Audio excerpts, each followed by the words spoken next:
Allez, parce que c'est important et parce que je veux être sûr que vous avez bien compris, je vous propose de rajouter 2 exemples supplémentaires pour aller bien comprendre, bien maîtriser la notion de tableau de signes. Donc imaginez que je vous demande de résoudre cette inéquation. On va faire de A à Z tout ce que vous devez faire. On va essayer de bien détailler. Donc qui dit résoudre cette inéquation dit faire un tableau de signes. Donc je dois faire un tableau de signes. Ici, c'est le produit de 2 fonctions affines. Donc je dois étudier chacune des fonctions affines. Commençons par la première. À quel moment 2x moins 4 égale 0? Ça me fait 2x égale 4, x égale 2. Première valeur importante.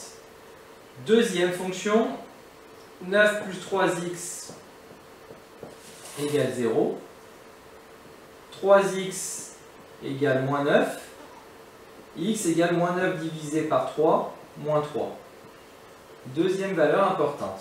Donc maintenant, regardez, je vais construire mon tableau de signes sans réfléchir. La ligne pour les x qui va aller de moins l'infini à plus l'infini.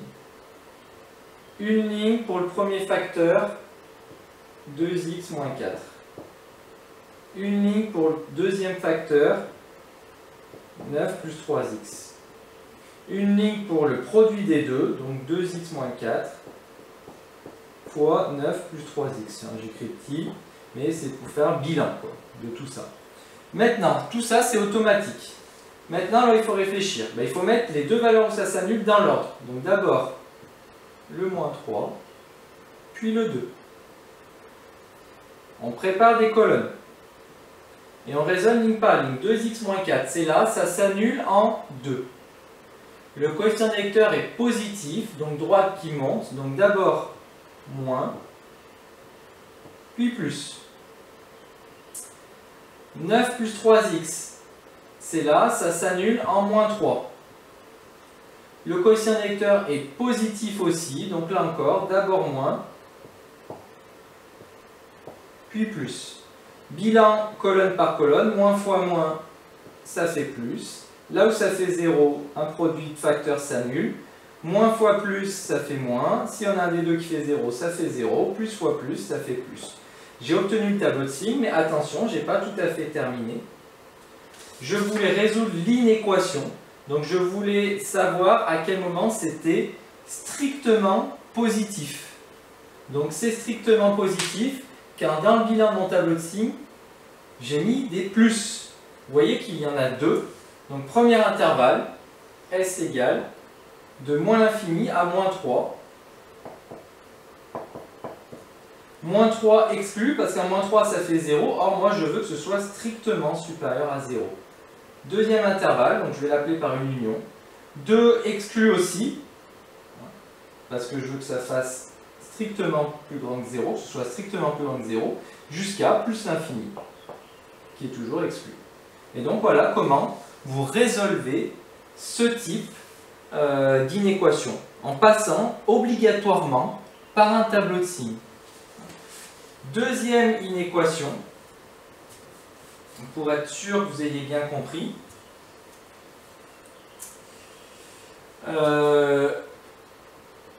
Imaginez que je vous donne l'inéquation suivante. Moins x plus 3 divisé par 4x plus 16. Et que je vous demande à quel moment c'est inférieur ou égal à 0. Imaginez que je vous donne cette inéquation-là. Qu'est-ce que vous devez faire pour résoudre cette inéquation-là? Tableau de signes. Une fonction affine au numérateur, une fonction affine au dénominateur. Ça donne donc une fonction homographique. Donc je vais étudier chacun des termes. À quel moment moins x plus 3 égale 0? Ça fait moins x égale moins 3, x égale 3. Première valeur importante. À quel moment 4x plus 16 égale 0, 4x égale moins 16, x égale moins 16 divisé par 4, moins 4. Deuxième valeur importante.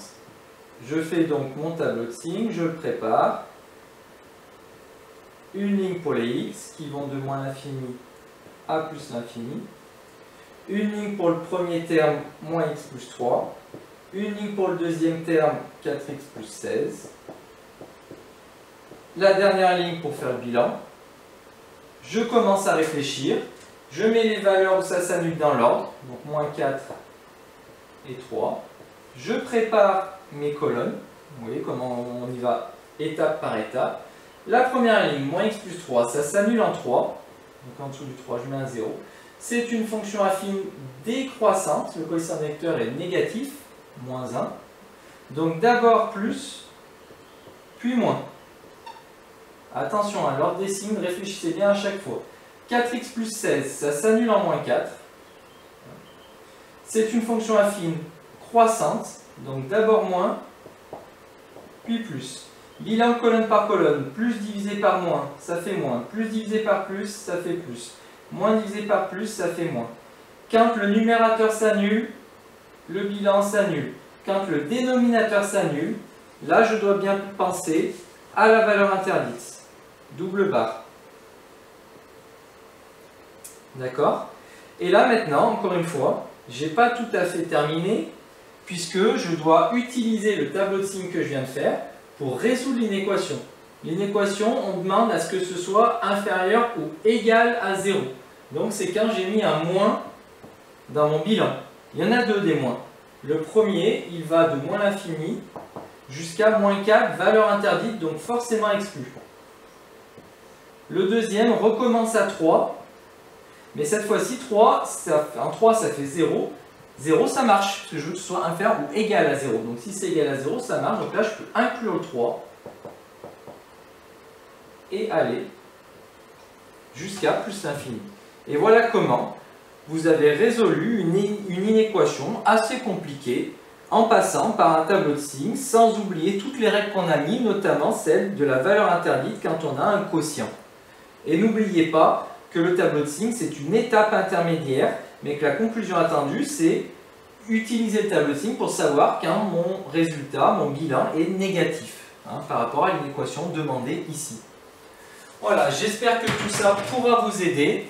Bon courage à tous.